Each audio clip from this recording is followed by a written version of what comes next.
Hello, everybody. My name is Diogo Duarte. I'm CTO of ERP Gap.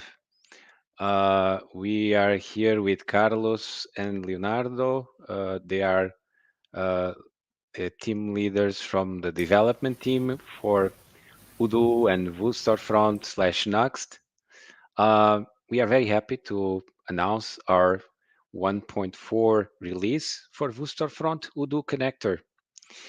And yeah, so we are going through, first of all, we are going to explain why Vuestorefront, why Headless. This is a topic we always have to go through because we find out that there are still some doubts regarding what are the advantages of Headless. Then we are going to cover the main features on the functional level, on the development side, both platforms, Odoo, and also on the Vuestorefront side. So first thing is why headless versus using a monolith application, right? So headless concept is separation of concerns, having the traditional application where you have a front end and a back end in the same server. They are served by the same PHP, Python application. So the same server is going to serve both the storefront and also the backend. And doing changes uh, ends up being a bit more complex and cumbersome. If you're using headless, you're just focusing on each concern. So the front end, the storefront, which is the part that Vuestorefront does, it's just focusing on the visual side, on the storefront. And then you have other systems where you can, for example, connect with different backends. Odoo is one of them, and is the one that we like more uh, because of all the advantages of having everything in the same place.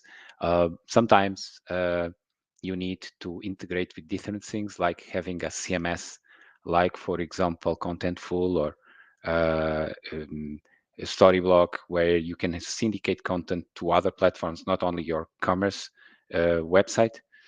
You can have several third-party integrations with search engines like Algolia or any other system, right? Authentication systems, and well, it really makes everybody focus on what they are best. Just imagine, for example, it's quite usual nowadays for live chat. You just install a small snippet. That small snippet includes probably a mobile app where you can just get any contact coming from the website, and also allows you to create tickets, allows you to do other functionalities, works very well, and it's less very inexpensive, easy to install, and so you can just focus on your website. So other things can be added here, like systems where you can just use, for example, artificial intelligence to show different products depending on the customer that you're getting. Uh, the possibilities are nameless, are endless, right? So there's lots of options, and then uh, it really creates a much faster way to move forward because your team is focusing on the storefront. It's separate the team that is on the back end. They communicate through a GraphQL interface in our situation.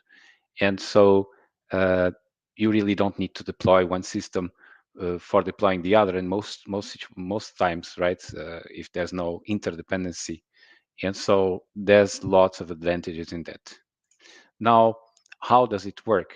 So in Vuestorefront Odoo connector, uh, so we have these components. We have the Next component, which is a server that produces the JavaScript that is going to be shown on the browser and the HTML, right? And then you have Odoo that is serving the GraphQL endpoint, and you have the Redis in between.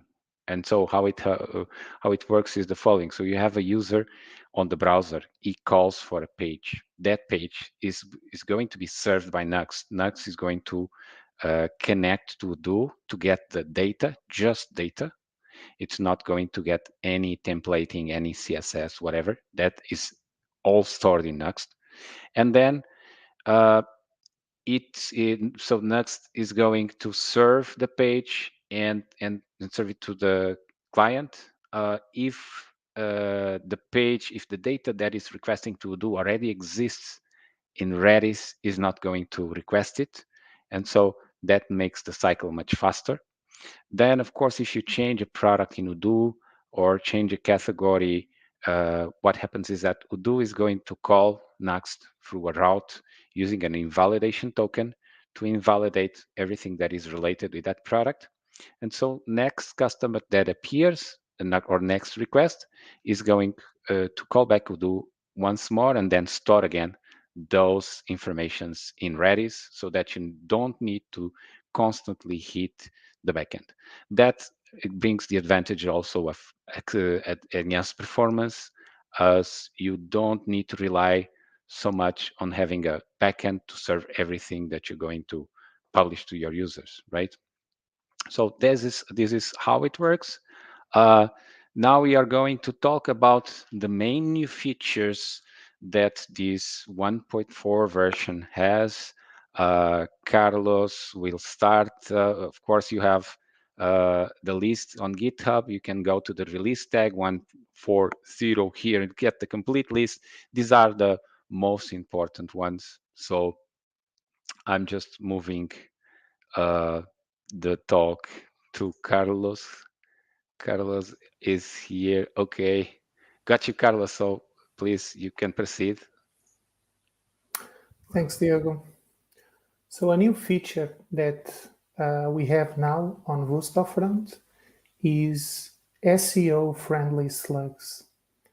And everything starts by configuring the website slug for each e-commerce category. Now there is a new field that we created. It's called, again, website slug. And we can configure it for each e-commerce category. So Vuestorefront is going to fetch that information, and each and every URL is now a friendly slug on Vuestorefront. Next, please. For products, we now have the same field, the website slug, but it's a read-only field. And also we are taking a different approach on the product level, because usually we can have hundreds or thousands of products. We felt that the website slug on the product needs to be computed in a specific way. So right now we are just computing using the prefix product, and then we generate a slug. But it's possible through code to change the way that we are computing this slug in Odoo. And of course, Vuestorefront is also fetching and using this URL on the website. Carlos, can you explain also how that slug is pulled? So I believe it's on the build, right? When you do the build, that is going to pull the slug as a default. Yes, so there are two new files on Vuestorefront on the custom routes folder, one for products and another one for categories. And we have two new scripts also on Vuestorefront that we can execute. And those will basically fetch Odoo, grab all those SEO slugs from categories and products, and put into a file. And when you build, it's going to use all these dynamic routes on Vuestorefront.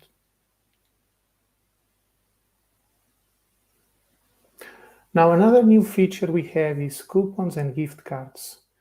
Coupons is available on version 14 and 15 of Odoo, and gift cards is only available on version 15 because it's only supported on version 15.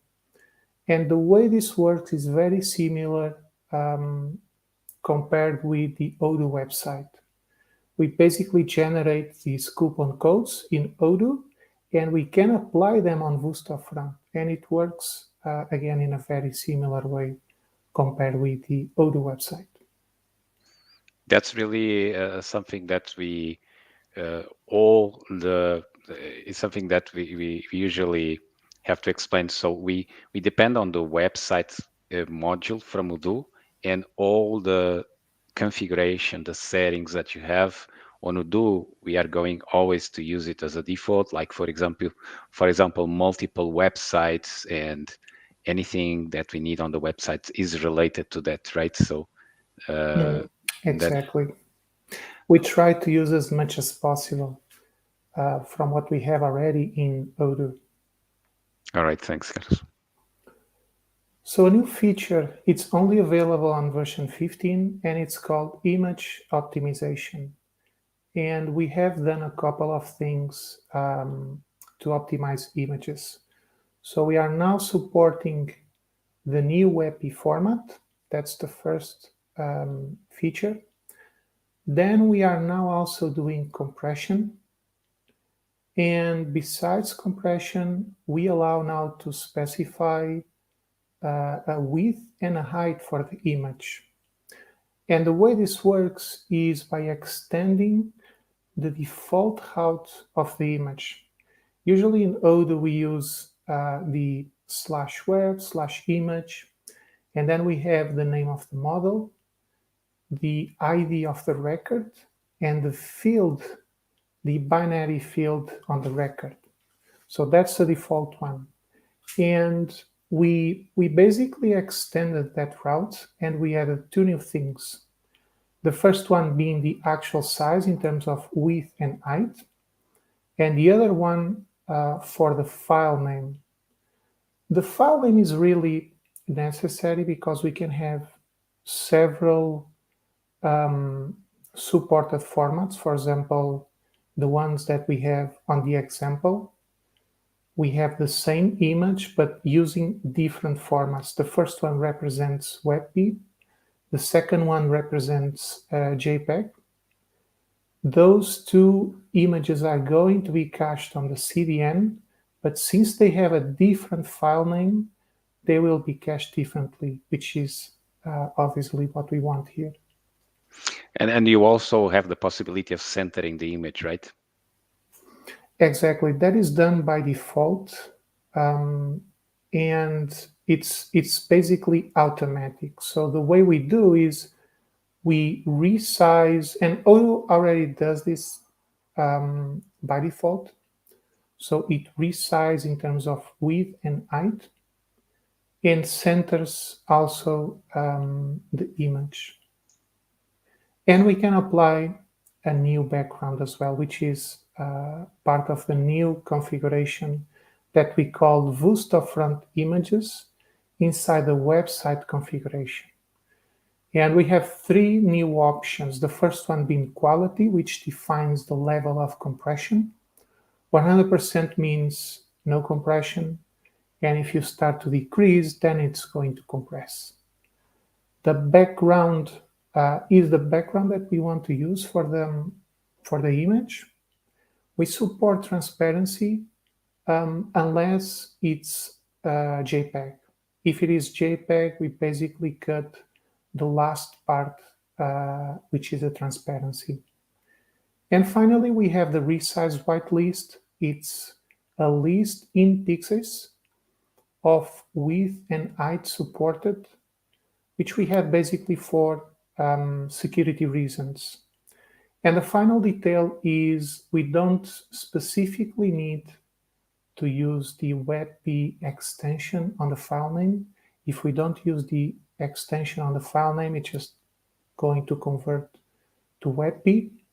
If we want JPEG, and we use JPEG for example, if we are going to use an email campaign that we need to support legacy clients, then we might want to use older formats like JPEG. Now another feature is ADN direct payment, and it's a very important one since the hosted payment pages are going to be deprecated, right? So they will end up in the next 1st of October. And now we are able to use the drop-in ADN components on Vuestorefront and allow direct payments. even using the 3D Secure. And finally, it's the My Account. And we have the personal data that we can change a password and also change personal data like the email and the name. Order history, which allows us to see all the orders that we did on the website. And finally, newsletters, which allows to subscribe to specific newsletters published on the website. Thanks, Carlos. That's great, your explanation.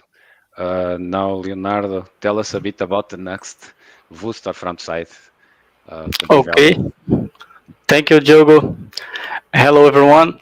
Uh, we are creating, following the storefront wide design principle, we are creating our Odoo UI library.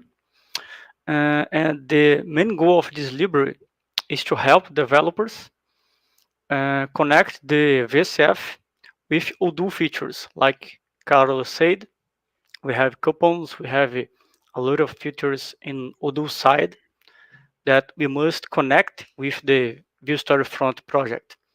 And this library it will help the developers team to achieve it. We have in the screen the one example is Odoo button. Uh, for our experience in projects, every button needs this loading spin. And from base, the storefront UI doesn't have. What we did is we wrapped the storefront UI button with this Odoo button. So every feature from storefront UI components is already there, and we add this new behavior. It's loading. Another example is about coupon.